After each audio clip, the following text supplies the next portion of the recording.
اللهم صل وسلم وبارك على سيدنا محمد وعلى آله وصحبه أجمعين.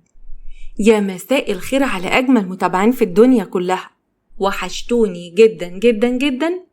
من الحلقة اللي فاتت جاية لكم النهاردة وجايبة لكم حلقة قوية، لأننا هنشوف مع بعض الحلقة الأخيرة بقلم الكاتبة الرائعة آلاء شامخ اللي دايما قصصها بتعجبكم.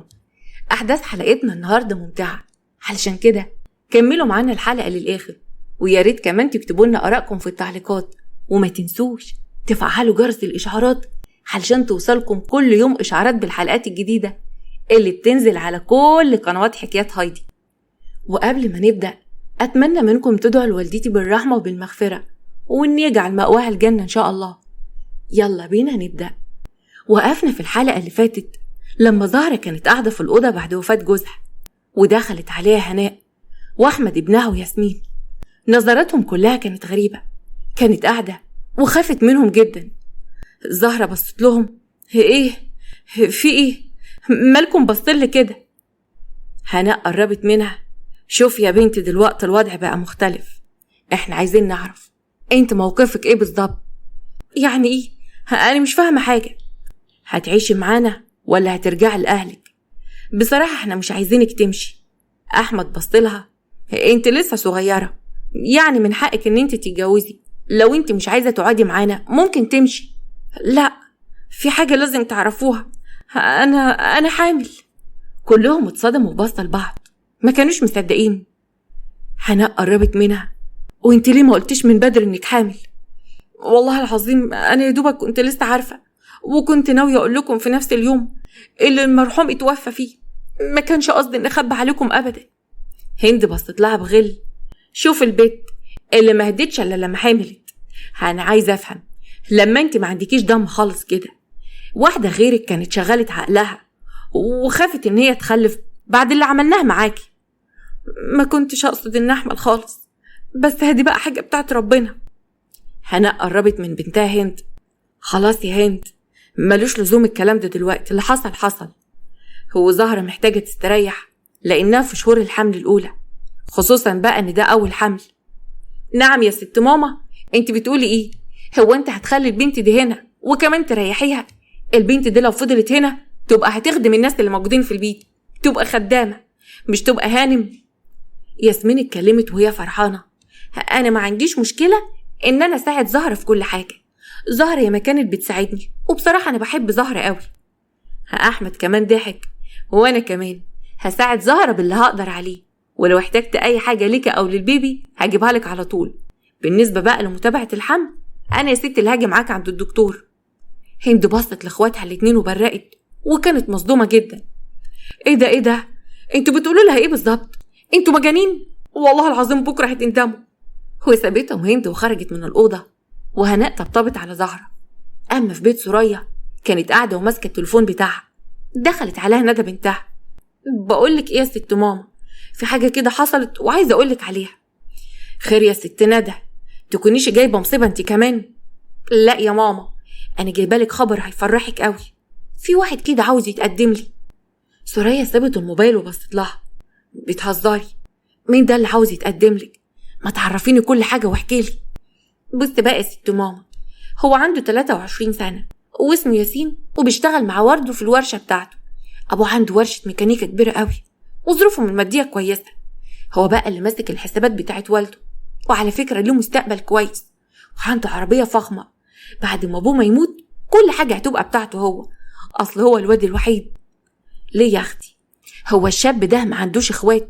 عنده يا ماما، عنده 5 إخوات بنات، بس اللي فهمته بقى منه إن هم عندهم ما بيورثوش البنات خالص، كل الورث بيروح للولد. وانت عرفت بقى كل الكلام ده منين يا ست ندى؟ بصراحة يا ماما يعني أصل كذا مرة وأنا خارجة من السنتر بتاع الدروس كنت بشوفه وكان بيكلمني، وبعدين هو جه يتكلم معايا وقال لي إن عاوز يتقدم، فأنا لما سألته أنت مين وكده فحكى لي عن كل حاجة. يا ما شاء الله، يعني هو معاه فلوس؟ طيب يبقى يجي ويخلص على طول. ما انت عارفة بقى إن احنا ما بنحبش فترة الخطوبة ولا الكلام ده. طبعا يا ماما، هو انت فاكراني زي بنتك زهرة ولا ايه؟ اراح اتجوز راجل كبير في السن؟ لا، انا هتجوز شاب صغير استمتع معاه بحياتي، وهيموت عليا وبيحبني. انت عارفة يا ماما، ده كان هيتجنن لما عارف ان لسه قدامي 3 شهور بحالهم علشان اجيب ال 18 سنة. ده عاوز يتجوزني في خلال شهر واحد وبس. يا ما شاء الله يا ما شاء الله. خلاص يا بنت، طالما بقى الظروف كويسة أوي للدرجة دي ومش همه بقى المصاريف ولا الجواز، خليه يجي وانا وابوك هنقابله، وانا هقعد مع ابوك واقنعه. حاضر يا ماما. صح، هو انت مش هتروحي تعزف جوز بنتك؟ يا اختي كبري دماغك، اعز مين؟ هو يعني كان شاب صغير؟ ده راجل كبير، فطبيعي ان كان يتكل ويموت. طب وبنتك يا ماما هتفضل عايشة معاهم هناك ولا تحترم نفسها وتيجي هنا بقى علشان تخدمنا؟ خاصة بقى ان انا هبقى عروسة ومحتاجة حاجات كتيرة قوي. ما اعرفش، انا هتصل بها واقول لها ان هي طبعا ما ينفعش تفضل هناك، تيجي على هنا على بيت ابوها. يا ريت يا ماما، انا تعبت واحنا محتاجين حد يجي يشيل عننا الدنيا. قريب ان شاء الله، ما تقلقيش انتي. تاني يوم سوريا مسكت التليفون ووقفت في البلكونة واتصلت بزهرة. اسمعي يا زهرة، تحطي هدومك في شنطة سفر وتيجي على طول، يا اما هنيجي انا وابوك ناخدك. مبقاش يا بنتي ينفع تعيشي عندك بعد ما جوزك مات. هو ده البقاء لله يا ماما. ماشي يا ستي، انا متشكرة قوي ان انتي حتى ما كلفتيش نفسك وجيتي تعزف جوز بنتك. عامة يا ماما انا ما ينفعش اسيبهم، انا لازم افضل عايشة معاهم.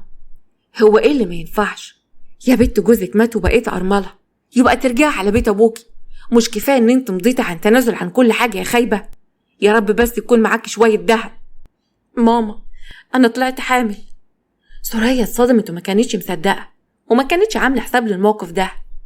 الله يخرب بيتك، حامل ازاي بس يا بنت؟ هو انت ايه جاموسه ما بتفهميش؟ يعني تحملي ليه؟ اعمل ايه يا ست ماما؟ الحمل حصل غصب عني، اكيد يعني ما كنتش مرتباله. منك لله يا شيخه، ده بدل ما تيجي تقعدي معانا وترجعي الامور زي ما كانت تقومي تفضلي معاهم وتحملي. يا بنت هياخدوا الخير ده كله وبرضه هتفضلي تخدميهم. انا مش مسامحاكي. ليه بقى يا ماما؟ انا عملت ده علشان انتوا اللي اصرتوا ان انا اتجوز الراجل ده. وبعدين انا ما كانش مكتوب لي ان اتجوز وافرح زي اي بنت.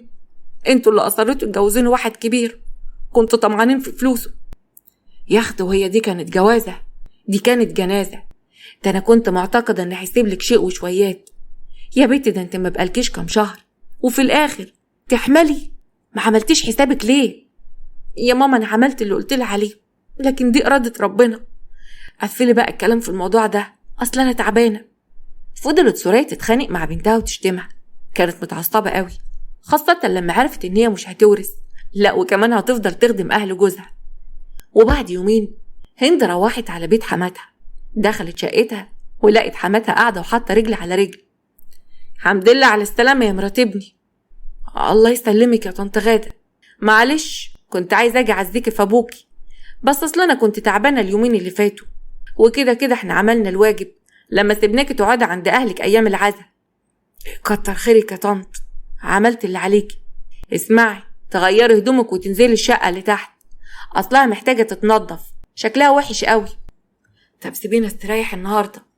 لا مفيش راحه، انت استريحت عند اهلك بما فيه الكفايه، وانا عارفه يا اختي ان زهره مرات ابوكي هي اللي بتعمل كل حاجه. انت دلوقتي ما بقالكيش لا اب ولا غيره، فتسمعي كلامي. حتى جوزك دلوقتي مسافر، يبقى دلوقتي يا حبيبتي هتسمعي كلامي انا وبس. غادة سمعت كلام حماتها ونزلت الشقه اللي تحت، لان جوزها كمان كان سافر. كانت بتشتغل في شقه حماتها وهي بتعيط بقهر، ما كانتش متخيله ان بعد وفاه والدها جوزها كمان يسافر وامه تعاملها بالشكل ده. وعدى شهرين وزهرة كالعادة كانت شايلة معظم شغل البيت على الرغم ان كانت حامل. وفي يوم كانت واقفة بتطبخ، احمد دخل المطبخ ولما شافها تعبانة وبتطبخ اتضايق جدا. ايه اللي موقفك وانت تعبانة يا زهرة؟ ايه ده؟ انت مش ملزمة ان انت تطبخي لنا على فكرة. مش مهم، انا كويسة، ممكن اخد اي دواء واتحسن. ايه الكلام الفارغ اللي بتقولي ده؟ لا طبعا، لازم تقعدي وتستريحي، اخرجي بره المطبخ لو سمحتي. احمد سندها لغايه ما راحوا الصاله. كانت هناء قاعده في الصاله، ومجرد ما شافت ابنها مسند زهره استغربت جدا. يا ماما انتوا ازاي تسيبوها تشتغل في البيت وهي حامل وتعبانه؟ عادي يا ابني، هو أساسا معروف إن الحمل بيبقى كله تعب، يبقى المفروض تستريح يا ماما، مش تعمل شغل البيت. ياسمين لازم تساعدها، أختك يا ابني مش فاضية، خلاها تريح دلوقتي، وبالليل أنا رايحة للدكتور بتاعي، محتاجة زهرة تبقى معايا. زهرة قعدت بس على الرغم من كده برضو كانت لسه حاسة بتعب، وبالليل جت على نفسها وراحت مع هناء عند الدكتور اللي كانت بيتابع معاه. طمني يا دكتور، أنا فاضل قد إيه؟ المرض اتمكن مني؟ الدكتور بص لهناء وابتسم. سبحان الله، اللي حصل معاك يا مدام هناء يعتبر معجزة، ما بيحصلش مع ناس كتير. هو إيه اللي حصل يا دكتور؟ التحاليل اللي حضرتك جايباها دلوقتي اللي انت عاملاها من فترة كلها بتقول ان حالتك بتتحسن، وان انت ما عدتش محتاجة للكيماوي تاني. انت بتتكلم بجد؟ الكلام ده بجد يا دكتور؟ بصراحة انا مش عارف ده حصل ازاي، انا بقالي سنين كتير قوي شغال في الموضوع ده، بس سبحان الله، دي انت ربنا اراد ان يتم شفائك على الرغم ان المرض كان متمكن جدا. الف حمد والف شكر لك يا رب، ربنا عالم بحالي وعارف ان جوزي سابني وراح، ربنا ما أردش ياخدني أنا وجوزي، وولادي اللي ما اتجوزوش يتبهدلوا. هناء كانت فرحانة، وزهرة كمان فرحت لفرحتها، ودموعها نزلت من الفرحة. الاتنين روحوا، وهناء اتصلت بكل حبايبها ومعارفها وبلغتهم بالخبر. أما عند سوريا كانت في الشارع هي وبنتها ندى، وراجعين البيت وشايلين شنط كتيرة قوي. بقولك ايه يا ماما، أنا لسه فاضل لي حاجات كتيرة قوي في الجهاز، هنتصرف ازاي دلوقتي؟ هننزل كل يوم نشتري حاجة وإن شاء الله خير. ماشي، بس أنا خايفة من الحقش، يعتبر كلها شهر واحد بس على الفرح، أول ما كمل 18 سنة. إيه رأيك يا ماما في البنت اللي أكرم أخويا عاوز يخطبها؟ بصراحة كده بنت سخيفة، وحتى اسمها كمان سخيف زيها. البوسي قال يا بنت أنا ما عنديش مشكلة، أخوك كده كده هيتجوز بعيد عني، انتوا الاتنين أحرار، كل واحد حر في حياته. ده أنا حتى كنت بفكر إن نعمل فرحكم انتوا الاتنين سوا علشان تبقى مصاريف واحدة، وجوزك اللي يتحمل مصاريف الفرح والقاعة. لا يا ست ماما، أنا عايزة فرح ليا لوحدي يا بنت، خلينا نلم الدنيا كده، جوزك اللي هيدفع كل حاجة، ويعني إن شاء الله أخوك ما يتكلفش كتير. لا، اللي اسمها بوسة دي ما تتجوزش معايا في نفس القاعة وفي نفس الليلة أبدا يا أخت، وإحنا مالنا حلوة ولا وحشة، طالما عاجبة أخوك ملناش دعوة. وعدى شهر وجه يوم فرح ندى وأكرم، الاتنين فعلا اتجوزوا في ليلة واحدة زي ما مامتهم خططت. زهرة كانت في بيتها بتجهز هدومها بتحطها في الشنطة، دخلت عليها هناء وهي متعصبة. هو انت لازم تسافري لأهلك؟ أيوة، ده الفرح بعد بكرة، وإن شاء الله هسافر بكرة الصبح، يا دوبك قبل الفرح بيوم. أنا مش قصدي كده، أنا قصدي إن انت تسافري ليه من أصله، ما تكبري دماغك وما تروحيش فرح أخوك وأختك. قولي لأمك إن انت كنت تعبانة، قولي إن انت تعبانة من الحمل، انت لازم تفضلي معانا هنا، أنا محتاجاكي أوي في الأيام الجاية يا زهرة. أيوة بس دي أختي وأخويا الاتنين بيتجوزوا سوا، ما ينفعش أسيبهم، الناس ممكن تفتكر إن في بينا مشاكل، وإلا هيبقى هبرر إيه إن أنا محضرتش. ما أنا يا ست قلتلك التبرير إن انت حامل، البيت هنا محتاجلك، لما بتمشي أنا ببقى لايصة، ما بعرفش أعمل حاجة، وبعدين أحمد وياسمين محتاجين حاجات كتيرة أوي تتظبط. أنا صحتي اتحسنت، بس برضه يعني ما بقدرش أعمل شغل البيت لوحدي. معلش خلينا أروح يوم واحد بس وارجع. طيب يبقى تعملي حسابك تمشي بعد بكرة الصبح، تروح على ميعاد الفرح، تحضري الفرح ومفيش بيات وتيجي. طيب مين اللي هيجيبني ويوديني؟ ما تقلقيش، أحمد ابني هو اللي هيتصرف، إن شاء الله حتى يأجرلك عربية توديك وترجعك. هناء خرجت من الأوضة من غير ما تدي زهرة فرصة إن هي تعترض، وفعلا زهرة معرفتش تحضر غير ساعة واحدة بس وقت الفرح. طول الفرح هناء كانت كل شوية تتصل بيها وتستعجلها علشان ترجع، وبعد اليوم ده عدى 5 شهور، زهرة خلفت بنوتة زي القمر وسميتها دينا. كانت فرحانة بيها قوي، كانت حاسة ناحيتها بشعور غريب. في يوم كانت قاعدة في المستشفى وشايلة بنتها على ايديها، وكانت فرحانة قوي. هناء وياسمين كانوا معاها، والممرضة دخلت تديها حقنة. هناء بصت للممرضة، بقولك ايه يا اختي، هي ممكن تطلع امتى؟ اصل احنا ما بنحبش قعدة المستشفيات. بكرة ان شاء الله يا مدام، بس احنا مخلينا هنا لانها ولدت في السابع. تحت ضغط هناء المستشفى خرجتها في نفس اليوم. أول ما روحت البيت كانت قاعدة على السرير بترضع بنتها. باب الأوضة خبط. زهرة بسرعة دارت نفسها. ادخل. أحمد دخل وهو مبتسم. اتفضلي يا ستي، دي الحاجات اللي الدكتور قال عليها. الحمد لله على سلامتك يا زهرة. متشكرة قوي يا أحمد، الله يخليك ويسلمك. على فكرة أنا كنت قلقان عليك قوي وقت الولادة، أنا كنت حاسس إن مخها هيحصل له حاجة من كتر التفكير. الحمد لله إن أنت بقيتي كويسة، الحمد لله. دينا بنتي يا سيدي شكلها كده كانت حابة تتعبني شوية. صحيح أنت هتروح تطلع شهادة الميلاد إمتى؟ بكرة إن شاء الله. طب بعد إذنك ما تنساش تسميها دينا، أصل أنا بحب الاسم قوي. طبعا طبعا، ما هو احنا مش هنسميها اسم غير اللي انت هتختاريه. وسابها وخرج. وزهرة كانت فرحانة قوي، حست ان احمد كان خايف عليها فعلا. اما عند هند فكانت كالعادة بتتخانق مع حماتها. يعني ايه ما سافرش لامي؟ بقولك مرات ابويا ولدت، عايزة اروح اشوف البيبي، ما البت المولودة دي تبقى اختي.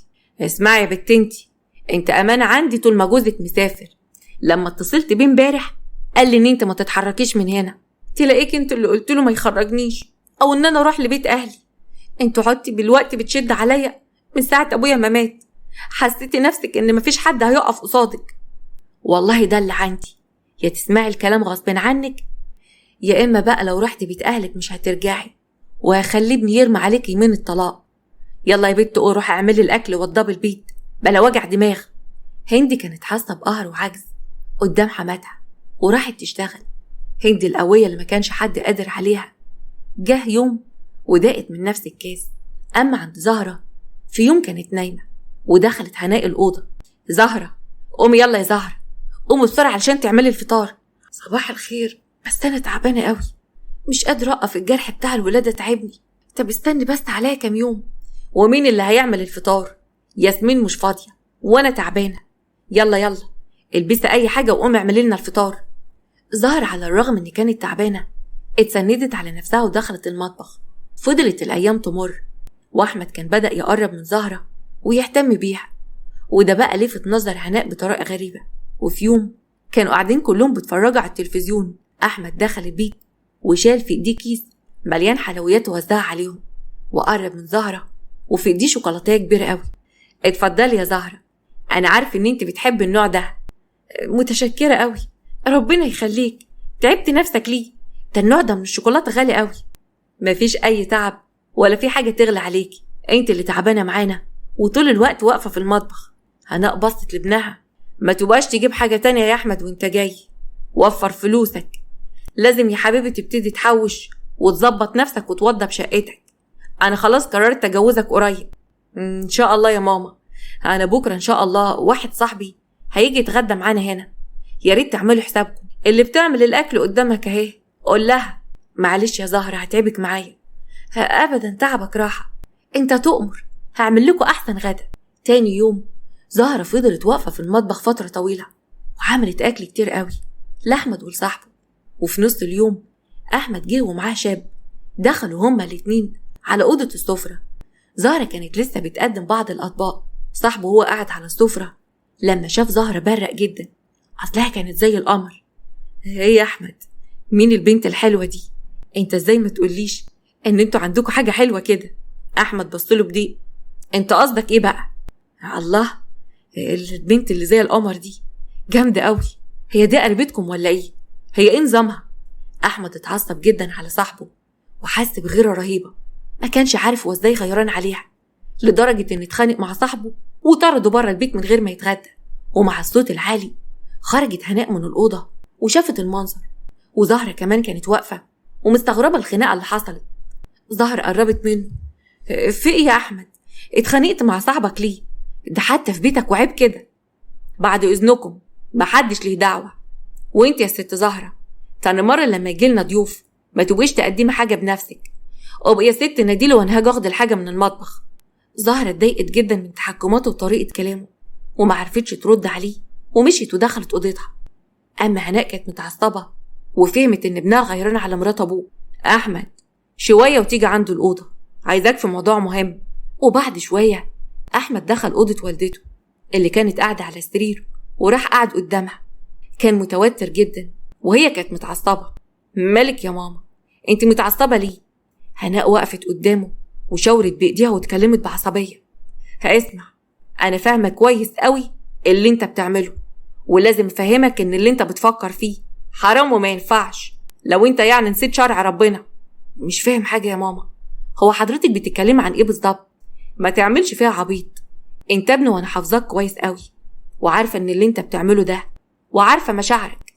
انت معجب بالبنت اللي اسمها زهرة اللي ابوك كان متجوزها، انت بتغير عليها وبتتعصب لو خرجت بره واتأخرت، وبتقلق لو حصل لها حاجة.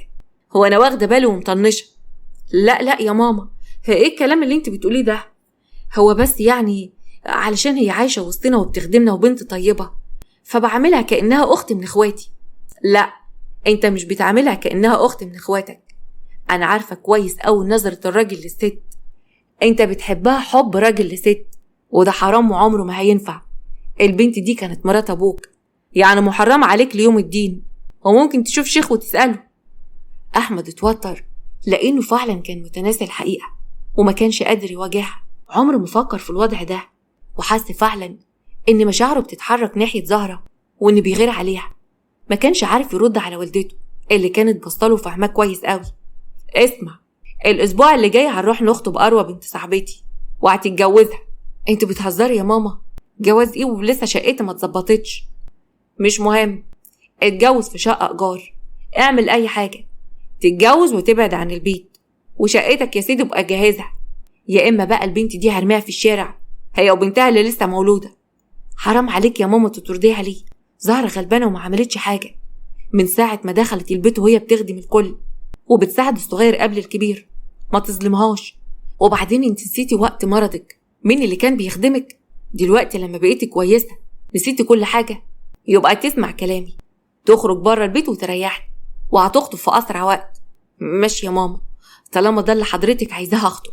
وخرج بره الأوضة وكان متعصب، وبعد ثواني باب الشقة اترزع. كان خرج بره البيت كله، ما كانش قادر يقعد فيه وهو بيشوف زهرة قدام عينيه وعارف إن هي محرمة عليه. أما هناء راحت على أوضة زهرة ولقيتها قاعدة بتلعب بنتها. انت بتعملي ايه هنا؟ بلعب مع دينا شوية، اصلا انا سمعت الدكتور بيقول ان احنا لازم نلعب الاطفال وهم صغيرين علشان يعني يطلعوا اذكياء. طب اعملي حسابك بعد كده ان صوتك يبقى واطي طول الوقت، مش عايزة اسمع صوت ضحكتك ابدا، وما تخرجيش بره الأوضة غير بالحجاب، حتى في اوضتك كمان يا ريت تقعدي بالحجاب. ما انا بعمل كده، بس في اوضتي هلبس الحجاب ازاي؟ لما احمد ما يكونش موجود في البيت ابقى اقعدي براحتك، طول ما ابني هنا تلبسي الحجاب 24 ساعة حتى وانت في اوضتك، او تقفلي اوضتك عليكي بالترباس. زهرة استغربت كلامها. هو في حاجة؟ انت زعلانة مني في حاجة او احمد زعلان مني؟ لا، محدش هنا زعلان، اللي بقولك عليه تقولي عليه نعم وحاضر. تلبسي جلابية طويلة واسعة ما تبقاش بتشف، والحجاب حاضر، بس ممكن افهم ليه كل ده؟ وكمان في اوضتي؟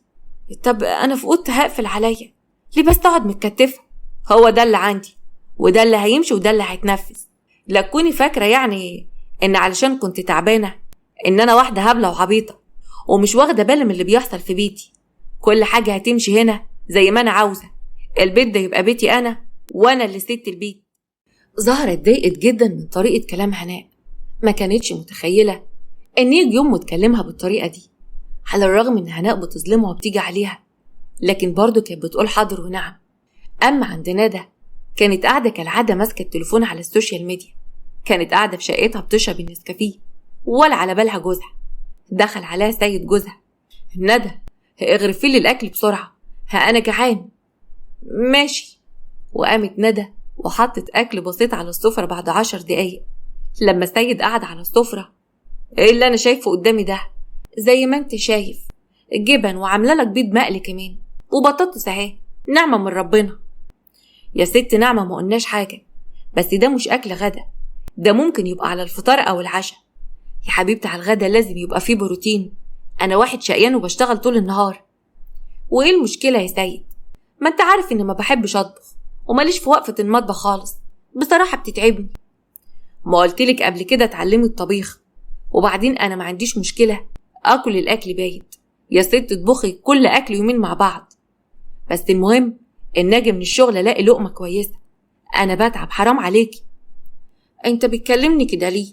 بصراحة كده أنا زهقت، طول الوقت ما وراكش غير الأكل واللبس وخلاص، وكل شوية تطلب مني حاجات، لا اغسلي ده، لا اكوي ده. اسمعي، أنا مش هجيبلك حد يخدمك، أنا ما بدخلش حد غريب بيتي. أنا عارف ومتأكد إن أنت بتلف وتدوري علشان أجيبلك شغالة، بس أنت وعدتني قبل ما نتجوز إن أنت هتدلعني وتعمل لي الحلو كله وهتكون حنين معايا. شوف أنت دلوقتي بتعمل إيه. ما هو فعلا ده اللي بيحصل، بدلعك وبعمل لك كل اللي أنت عايزاه، وفي الآخر أنت حتى مش عارفة تعملي لي لقمة، وحضرتك طالبة شغالة، مع إن يعني وأنت في بيت أهلك كان ظروفكم على قدكم قوي. أظن إن إحنا بقالنا 8 شهور متجوزين، والمفروض بقى تبطلي دلع وتشوف احتياجاتي. والله هو ده اللي عندي، شوف أنت عايز تعمل إيه، لكن أنا بقى مش هتحمل تصرفاتك دي ولا طلباتك الكتيرة. تصرفات إيه وطلبات إيه يا ندى؟ لو سمحتي، عيب أوي اللي أنت بتقوليه ده. ويا ست لو طلباتي مش هتقدري تعمليها ممكن تروح عند بيت أهلك، ولما أجي هبقى أكلمهم عشان يشوفوا حل معاكي. خلاص. وقامت وقفت، أنا هروح بيت أهلي واللي أنت عايزه أعمله. ودخلت وغيرت هدومها وأخدت شنطة سفر وغضبت وراحت على بيت أهلها، مع إن هي اللي غلطانة. كانت ماشية في الشارع وشادة شنطتها وهي متعصبة قوي. ماشي يا سيد، إن مربيتك ما بقاش أنا ندى. أول ما وصلت هناك حكت لمامتها عن كل اللي حصل. سوريا بصت لها، جوزك عنده حق، انت اللي غلطانه. يعني ايه لغايه النهارده مش عارفه تطبخي؟ غلطانه في ايه بس يا ماما؟ انا بعمل اللي بقدر عليه. ابوها بص لها، لو انت بتحاولي جوزك ما كانش هيشتكي، انت اللي مكبره دماغك، عايزه تعيشي كده والسلام والراجل يتحمل. وبصراحه جوزك مش مضطر للكلام الفارغ اللي بتعمليه. يعني ايه يا بابا؟ هو انت هتقف في صفه ضدي؟ احنا واقفين جنب الصح يا حبيبتي، اللي بتعمليه ده غلط، لازم تظبطي من نفسك علشان ما تخربيش بيتك وترجعي لنا متطلقه بعد كام شهر. قامت ندى من قدامهم ودخلت الأوضة وكانت متعصبة. ماشي يا سيد، أنا بقى هعرف أنا هعمل معاك إيه. فات يومين وهناء أخدت أحمد ابنها علشان تخطب له. كانت رايحة هي وهند وأحمد، كانوا قاعدين في بيت أهل البنت، كانوا ناس محترمين وطيبين. البنت كانت جميلة واسمها أروى، كانوا عمرها 22 سنة. الكل كان فرحان إلا أحمد اللي طول الوقت قاعد مكشر ومتضايق، لدرجة إن أهل العروسة أخدوا بالهم. هناء كانت قاعدة جنب والدة العروسة اللي اسمها ليلى. اللي قوليلي يا حبيبتي، هو ابنك عامل كده ليه؟ يعني قاعد مكشر من ساعة ما جه، هو في مشكلة؟ أبدا يا ليلى، كل الحكاية يعني إن افتكر أبوه الله يرحمه كان نفسه يبقى جنبه في يوم زي كده. انت عارفة بقى إن الأب بالنسبة للشباب بيبقى هو السند والظهر. أيوة فهمت، ربنا يصبره. زي ما اتفقنا، في ظرف 6 شهور الشقة بتاعتنا هتجهز، وانتوا كمان تجهزوا، وشوفوا انتوا عايزين ايه بالظبط، واللي عروستنا الحلوة عايزاها ننفذه. كتر خيرك يا هناء. عامة أروى بنت تعتبر بنتك، اللي انت عايزاها تيجي. وخلصت الليلة وكلهم روحوا على البيت. أول ما روحوا أحمد خلع الجاكيت ورماه على الأنتريه وقعد على الكنبة. والدته راحت قدامه وبصت له وقربت وشالت الجاكيت. أما عند أكرم أخو زهرة، كان قاعد في بيته بعد ما اتجوز، رجع من الشغل في يوم وكان تعبان ومرهق جدا. مراته خرجت من الأوضة. بوسي مراته بقى كانت ست مكبرة دماغها على الآخر، وكانت بتهتم بنفسها 24 ساعة ودايما لابسة عريان. بقولك ايه يا حبيبي، قوم اعمل لنا مكرونة، أصلا أنا جعانة قوي. حاضر يا بوسي، بس سيبينا استريح لأن راجع من بره. ماشي، ارتاح بس 10 دقايق، ومفيش نوم إلا ما تعمل لي الأكل. انت عارف ان انا يعني مش بطيء اقف في المطبخ، وكمان ما بحبش اكل بره. تمام يا بوسي. هو انت يا حبيبتي مش ناوية تتعلمي؟ بصراحة كده ان انا اجي من الشغل واطبخ الموضوع ده صعب عليا، وبعدين يعني انت كمان بتسيبي تنظيف البيت عليا. انا حتى مش لاقي ولا قميص نظيف ولا حتى قميص في المكوى. معلش بصراحة كده ماليش في موضوع شغل البيت ده خالص. بعد ما تخلص الغدا هتحط الهدوم في الغسالة، وبعد كده تسهر عليهم تكوم يا حبيبي. ماشي، هعمل كل حاجة يا بوسي. وانتي ممكن تبقى تنشر ورايا الغسيل علشان الجيران ما يتفرجوش عليا. ماشي، لو على نشير الغسيل يا سيدي هحاول. أكرم وافق، على الرغم إن عمره ما كانش بيعمل أي حاجة في البيت، وكان دايما يتخانق مع زهرة أخته ويهزقها لو قصرت في أي حاجة. بس من ساعة ما اتجوز بوسي وهو زي الشبشب في رجليها. تاني يوم كان سيد قاعد مع سوريا وعبد الحميد وبيتكلم معاهم. اسمعوا يا جماعة، تشوفوا حل في ندى بنتكم. أنا مش عارف أكمل معاها بالطريقة دي. أنا واحد بشتغل وبتعب، من حق لما أرجع ألاقي لقمة كويسة وبيت نظيف، لكن برجع ما بلاقيش أي حاجة. يرضوكوا كده؟ عندك حق يا ابني، أنا مش راضي عن اللي بنتي بتعمله. أنا هتصرف في الموضوع ده، اديني بس يومين 3 أتكلم معاها بالراحة وإن شاء الله خير. ماشي يا عمي. أول ما سيد مشي سوريا بصت لجوزها. وبعدين يا عبده، البنت شكلها هتخرب بيتها، ندى دي دماغها ناشفة قوي ومش راضية تتعلم حاجة. تعالوا نروح لأكرم البيت ونتكلم معاه، أهو قريب من سنها، يمكن يعقلها. سوريا وعبد الحميد لبسوا وراحوا على بيت أكرم. أول ما خبطوا على الباب ثواني والباب اتفتح، وأكرم كان ماسك المغرفة ولابس مريالة المطبخ وشكله كان متبهدل وعرقان قوي. سوريا برقت: مالك يا أكرم يا ابني، عامل في نفسك كده ليه؟ اتفضلي يا ماما. ولا حاجة يا حبيبتي، كنت بظبط شوية حاجات في البيت، هخش غير هدوم واجيلكم. سوريا وعبد الحميد بصوا لبعض وهم مصدومين وقعدوا الفضلوا ساكتين لغاية ما أكرم جه وشال صينية وعليها حاجة ساقعة. نورتونا والله يا جماعة، بس غريبة يعني، أول مرة تزوريني من غير ما تتصلوا. كنا جايين لك يا ابني ناخد رأيك في حاجة خاصة بأختك ندى، بس واضح كده إن جينا في وقت مش مناسب. ممكن أفهم إيه اللي أنت عامله في نفسك ده؟ عادي يا جماعة، مراتي تعبانة شوية فقلت أساعدها في شغل البيت. عوجت بقها: ومن إمتى الكلام ده؟ ده أنت طول عمرك كنت حتى بترفض تشيل الطبق اللي أكلت فيه، وكنت بتتخانق مع زهرة أختك على أتفه الأسباب، ما كنتش حتى بتجيب كوباية المية اللي بتشرب فيها. في إيه بس يا جماعة؟ أنا واحد بحب أريح مراتي وهي بني آدمة من حقها تستريح. سوريا بصت حواليها: شكلك كده مش أول مرة تعمل الكلام ده، شكلك متعود يا حبيبي. عموما يا أكرم انت حر، بس اللي انت فيه ده يا ابن آخرته وحشة، عمرك ما هتستريح أبدا. في بس يا جماعة، أنا عارفة أتأقلم في حياتي كده وأنا مع مراتي، وبصراحة أنا وهي أحرار، وإحنا اللي نقرر إيه اللي يناسبنا وإيه اللي مش مناسبنا. عبد الحميد قام وقف: خلاص يا ابني، الظاهر كده إن إحنا غلطانين لما حبينا ناخد رأيك. أنا كنت جاية أدور هنا في البيت ده على راجل لكن ما لقيتهوش. قام وخرج هو وسوريا وكانوا متضايقين جدا. أما عند زهرة في يوم الصبح كانت واقفة في المطبخ ولابسة الحجاب زي ما هناء طلبت منها. دخلت عليها هناء: ما تخلصي، انتوا كل ده بتعملي في الفطار؟ ايه هتقعدي تعملي فيه طول النهار؟ معلش، اصل انا يعني بعمل بطاطس محمرة، احمد طلبها مني. هو انت لازم لما احمد يطلب حاجة تعمليها؟ ما عندكيش مخ؟ قولوا له لا، في ناس تانية محتاجة تفطر، بنتي محتاجة تروح الجامعة. خلاص اديني بس ربع ساعة. هناء بصت لها بقرف. أما زهرة من جواها كانت زعلانة جدا. معقولة هي دي الست اللي كانت بتعاملني كويس أول ما جيت هنا؟ يعني لما كانت تعبانة ومنكسرة كانت بتعاملني كأنها والدتي، ودلوقتي بتعاملني بالجبروت ده؟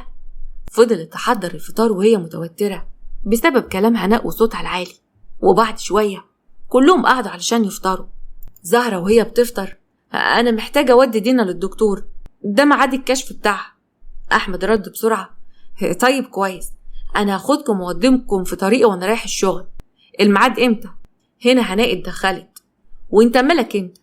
أنا اللي هوداها هي وبنتها، إنت تروح على شغلك وملكش دعوة. يا ريت تركز مع خطيبتك وبس، خرجها فسحها، البنت كويسة وأهلها كمان ناس محترمين، دولت ناس لا فيهم استغلال ولا طمع ولا بيبيعوا بناتهم، بنتهم عزيزة عليهم، مش هيقبلوا ان بنتهم تتعامل معاملة سيئة. زهرة حست ان هناء بتلقح عليها لان اهلها فعلا يعتبروا باعوها.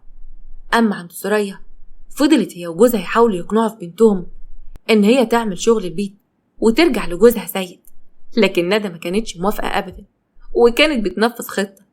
في يوم ندى قعدت في البلكونة ومسكت تليفونها وكلمت كل قرايب سيد، وقعدت تحكي لهم ان هو بخيل ومش كويس ومش بيصرف على البيت ولا حتى بيقدر مشاعرها. كمان اتهمته باتهامات وحشة جدا وقالت ان هو مش راجل. بعد ما خلصت قفلت التليفون وهي بتضحك: لما نشوف بقى يا سي سيد هتعمل ايه قدام عيلتك لما فضحتك قدامهم دي انت كده بقى هتيجي تحت رجلي، لان اكيد مش هتلاقي واحدة تتجوزك لو سبتني. اما احمد طول اليوم كان بره مع خطيبته، كان بيحاول انه يبقى كويس معاها. وفي وقت كانوا قاعدين في كافيه، معلش يا احمد كنت عايز اسألك سؤال. اتفضلي يا اروى. هو انت مش عاوزني؟ خطبتني غصب عنك؟ احمد بصلها واستغرب السؤال. ليه بتقولي الكلام ده؟ لما بتقعد معايا ما بتبقاش عاوز تتكلم، ما بتحاولش تتعرف عليا. انا عارفة ان احنا اتخطبنا بقالنا كام يوم، بس حاسة كده ان انت ما عندكش شغف للعلاقة دي. لا عادي، انا اللي طبع كده. اسمع بقى يا بنت الناس، انا راجل هادي وساكت كده على طول.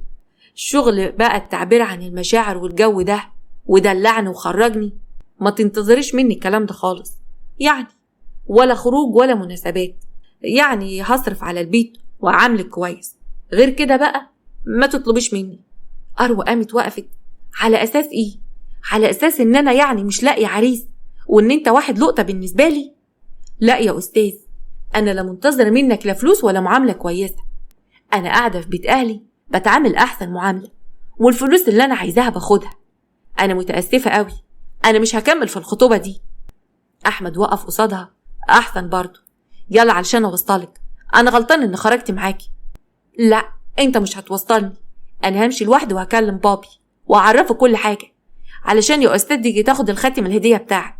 وإسراء قامت وسابته، وأحمد كان متضايق وروح على البيت. وأول ما فتح الباب كان في حد في المطبخ. لما دخل لقى زهرة في الشقة لوحدها، كانت واقفة ولابسة جلابية بنص كم وكانت قصيرة ومش حاطة الحجاب على شعرها. أحمد وهو مبتسم. ازيك يا زهرة، عاملة ايه؟ هو انت لوحدك في البيت؟ انا كويسة يا احمد، بعد اذنك. ايه ده، انت رايحة فين؟ هدخل الأوضة، في اكل كتير قوي في المطبخ، لو حابب تتغدى دلوقتي سخن في الميكروويف. وسابته وخرجت من المطبخ.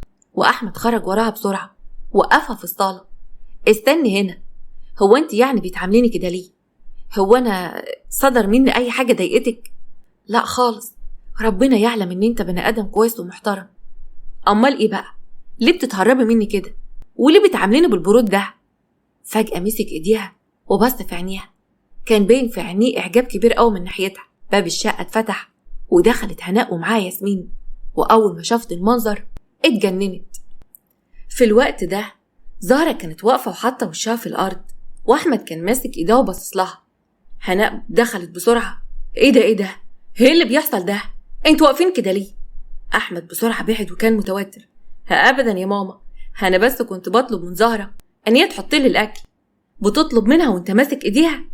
وانتي ازاي مش حاطه الحجاب على شعرك؟ ايه اللي انتوا بتعملوه هنا من ورانا؟ انتوا مجانين؟ انت ناسي ان دي كانت مرات ابوك؟ اللي انت بتعمله ده ما يصحش. وانتي هو ده جزات علشان وثقت فيكي وعملتك زي بناتي وسبتك قاعده في بيتي، ما رمتكيش في الشارع رمية الكذاب؟ ده حتى اهلك مش طايقينك. زهرة بصت لها بصدمة وما كانتش مصدقة ان بعد اللي عملته معاها طردتها من البيت. بصلي كده ليه؟ خدي بنتك واطلعي بره البيت، انت كده كده مش هتورثي، مش عايزه اشوفك هنا تاني. وانت تعمل حسابك ان الشهر الجاي هتتجوز، مش هسمح لك ان حاجه غير كده تحصل. استني بس يا ماما، ايه اللي انت بتعمليه ده؟ يا ماما هي ملهاش ذنب، مش مشكلتي، كل اللي يهمني ان بيتي ما يحصلش في المسخره دي. زهرة سابتهم ودخلت الأوضة، لمت هدومها هي وبنتها وخرجت من البيت. فضلت ماشية في الشارع، مسكت تليفونها ورنت على واحدة صاحبتها كانت معاها من أيام المدرسة، كانت من البلد ومتجوزة في القاهرة. البنت كان اسمها أماني. أماني، أنا محتاجالك قوي. وبعد كام ساعة كانت قاعدة في بيت أماني وشايلة بنتها بتعيط. أما الساعة عالم واطية، معقولة بعد كل اللي عملتيه معاهم الست دي تفرط فيكي بالسهولة دي؟ لا وكمان بعد ما بقت كويسة تبقى جبروت كده؟ المشكلة ان هم قبل كده مضوني ان انا ماليش اي حقوق، انا مش طمعانة في اي حاجة، بس بنت الغلبانة دي والله انا مش فاهمة الناس دولت هيقابلوا ربنا ازاي. صحيح الشبع بعد جوع.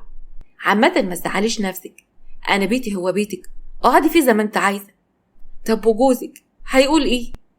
انا جوزي مسافر يا بنتي بقاله 4 شهور، بيشتغل دلوقتي في دبي. انا قاعدة هنا انا وابني لوحدنا، حتى شغل بعمله اونلاين. طيب ليه ما رجعتيش البلد تقعدي مع ابوك وامك؟ أنا اشترطت على جوزي إن أفضل قاعدة هنا. يا حبيبتي أنا مستحيل أروح أقعد مع أم وأبويا وأسيبهم يتحكموا فيا وياخدوا فلوسي، علشان بقى أنا بحوش فلوس وأعمل المشروع اللي أنا عايزاه. لكن يا حبيبتي لما أروح هناك هياخدوا مني ويصرفوا على جواز أختي. ماشي يا ستي، عامة أنا هتقل عليك 2-3 وإن شاء الله همشي. اقعدي براحتك يا زهرة، محدش معايا هنا. أما عند سوريا كانت واقفة في المطبخ بتعمل العشاء. باب الشقة اتفتح ودخل عبد الحميد. انت يا ندى، انت يا زفتة. خرجت سوريا من المطبخ. مالك يا عبده بتزعق كده ليه؟ بنتك فضحتنا، تعالي شوفوا عملت ايه يا مدام. خرجت ندى من الأوضة وعبد الحميد حكى اللي بنته عملته باتصالها بكل قرايب جوزها. سوريا قربت ومسكتها من شعرها. الله يخرب بيتك، انت يا بنت بتتبلى على جوزك؟ انت مجنونة؟ ايه القرف اللي انت عملتيه ده؟ وجوزها لما عرف اتعصب اكتر واتفق معاه ان هيجيب المأذون وهيطلق. سوريا قعدت تلطم. يا لهوي يا لهوي، هتتطلق بعد اقل من سنة جواز؟ الناس هتقول علينا ايه؟ يا وكستك في عيالك يا سوريا، يا شماتة الناس فيكي. ندى كانت واقفة مصدومة مش مصدقة ان سيد هيطلقها بالسهولة دي. كانت معتقدة ان هيخاف منها وينفذ كل طلباتها ويجيب لها شغالة. وتاني يوم جاب المأذون وطلقها وفضلت عايشة في بيت أهلها. أما هند كانت واقفة مع حماتها عند الطيور. انت يا بنتي اللي اسمك هند، أنا هروح أجيب طيور تاني وانتي هتقعدي في الدور الأرضي، تقعدي تحت رجلي علشان تربي الطيور. أصل أنا كمان عاملة عزومة وعايزاكي كمان انت اللي تنضفي الطيور الكبيرة، والصغيرين دول انت اللي عليكي تربيهم. هند هزت راسها وما قدرتش تقول لأ، كانت أي حاجة بتقول عليها نعم. وبعد فترة عند زهرة قدرت تلاقي شغل من البيت، خصوصا إن هي طول ما كانت متجوزة كانت بتتابع كورسات أونلاين وبتتفرج على حاجات كتيرة قوي، وصاحبتها كمان علمتها شغل. وبعدين بعد كام غويشة كانت في إيديها وجابت لابتوب وبدأت تشتغل هي كمان، وقدرت تأجر شقة أوضة وصالة لنفسها علشان تقعد فيها هي وبنتها وما يحتاجوش لحد. وفي يوم تليفونها رن برقم مامتها سوريا. انت يا زفتة اللي اسمك زهرة، ازاي يا بنت تسيبي بيت اهل جوزك وما تجلناش؟ انت قاعدة في انهي مصيبة؟ انا مش هرجع لكم تاني يا ماما، انا مش هتحملكم ولا اتحمل ظلمكم، انا خلاص استكفيت، كفاية اوي السنين اللي عشتها معاكم. يا بنت ارجعي على بيت ابوك وبطلي مسخرة. اختك اتطلقت ونفسيتها وحشة وانا وابوك محتاجين اللي يخدمنا.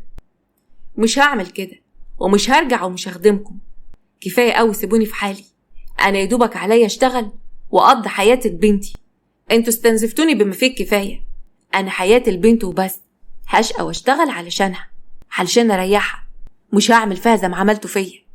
وقفلت السكة في وش امها واخدت بنتها في حضنها. كل تعب هيبقى علشانك انتي، مش فارق معايا حد تاني، اوعدك ان اعمل كل حاجة علشان نبقى كويسين. اما احمد راح واعتذر لأروى وقرر ان يكمل في الجوازة وينسى زهرة تماما لانه جوازه منها كان حرام. اما ندى طول الوقت كانت قاعدة في بيت اهلها بتعيط بسبب ان هي اتطلقت بعد اقل من سنة جواز وما بقتش حتى عارفة تخرج الشارع.